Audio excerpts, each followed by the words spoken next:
Washington, a giant Soviet bomber stands poised for flight.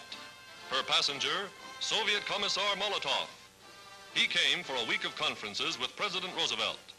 Secretary of State Hull and Ambassador Litvinov are on hand to see him leave. In London, he signed a new 20-year Anglo-Russian alliance. Here, he reached understandings on opening a second European front. The war's best-kept secret. Not until Mr. Molotov was safely back in Moscow was his visit revealed.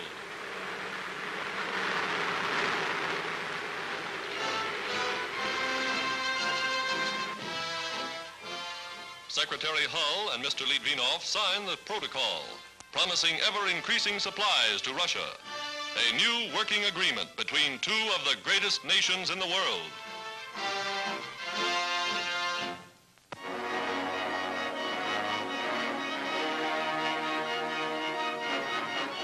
Grand Coulee Dam, newest monument to American engineering genius, and a mighty weapon in the battle of war production.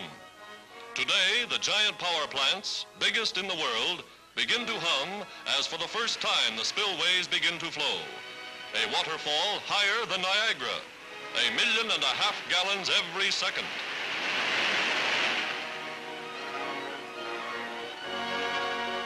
The Columbia River, harnessed to irrigate 1 million acres of farmland. Power to turn the wheels of America's vast new industrial empire of the West.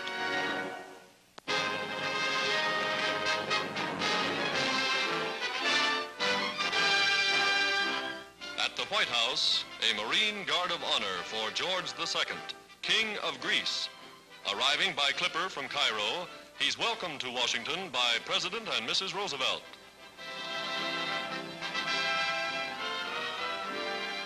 Cabinet members meeting the fighting king fresh from the battlefields of Africa.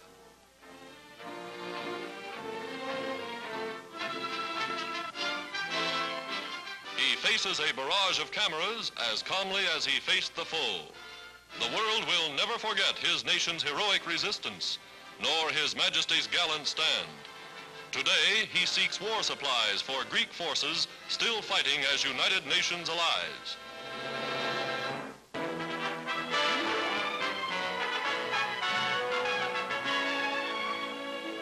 America solves the problem of the home front. Mothers employed in war industries now leave their small children in nursery schools during working hours. Taught to live in a strange, new, ever-changing world, the tiny tot's work and play is carefully supervised. Mother's mind is free to work when she knows her youngster is receiving the best of care. Today, some 2 million women volunteers are enlisted in the nation's war industries. By the end of the year, there will be 4 million. When evening comes, the youngster prepares for home. Her day's work done, mother stops by to pick him up. America safeguarding the health and welfare of its young, while mother helps win the war.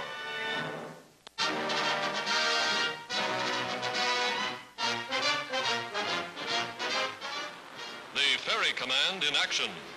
American bombers arriving at a transfer point in Canada, aerial crossroads of the world. United States Army pilots turn the ships over to a Royal Air Force crew for the long trip overseas.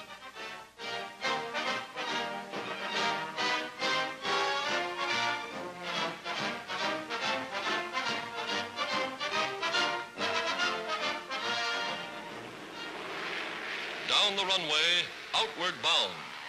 Canada, Britain, and the United States launching the greatest sky offensive the world has ever seen.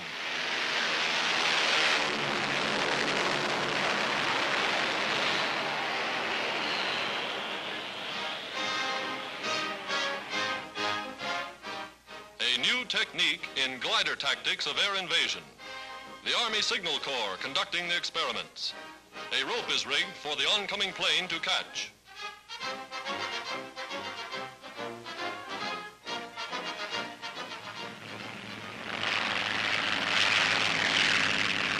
Here's how it's picked up without the towing plane having to land. Latest development in glider warfare.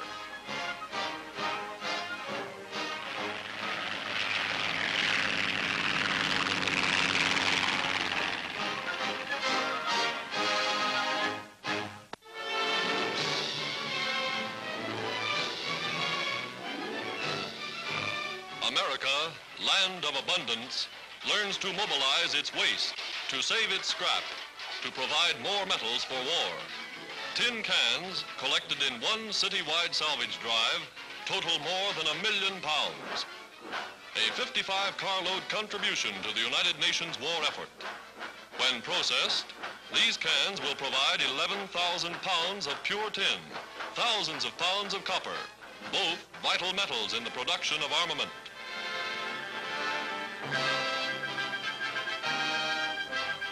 Somewhere in America's vast Midwest, where once stood a cornfield, the world's biggest aluminum plant is now operating to meet the increased need for this most vital of war metals. The Navy awards the workers the traditional E flag for engineering efficiency. Highest possible testimony that industry is doing its job speedily and well. So huge is the plant, motor cars hurry workers and parts from one end to the other. Humming 24 hours a day, the giant mill consumes huge bars, reducing them by chemistry, electricity, and metallurgy into aluminum ingots, which subsequently are rolled into long, thin, tough sheets of silvery metal.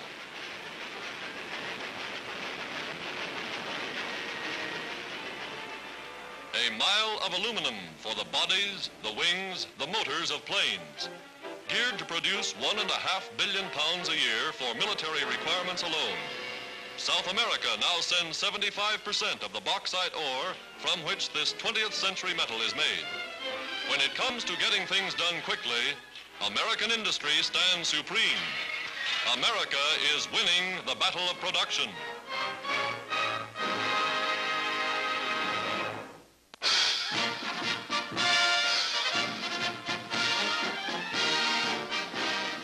America at war. In New York, massed flags leading 500,000 marchers in the greatest patriotic and military demonstration ever seen in this or any country. Flags of the United Nations, signifying the unity of the 28 countries aligned against the Axis. Soldiers of Britain, and women too, thrilling the 5 millions that line the sidewalks for the 12-hour procession.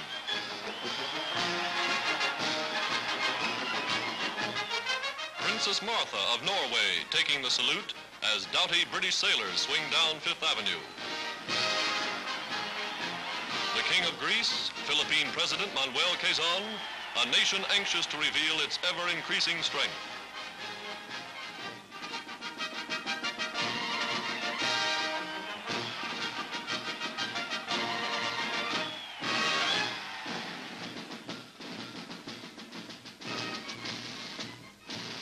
West Point cadets, future officers of the nation's armies, in battle dress, ready to take the field. Legions of colored troops, dramatic, living symbols of America's solidarity, America's unity of purpose. Today, these troops march to the cheers of their countrymen. Tomorrow, they will be on their way to the far-flung battlefronts of the world.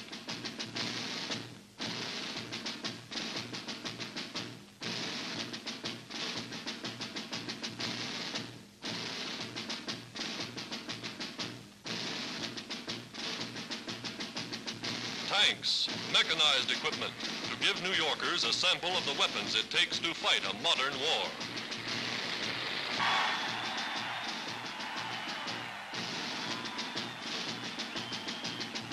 For miles, for hours, even into the night they march. Workers in armament industries joining the procession, the home front organized for war. All America on the march, flying the battle flag that has never known defeat.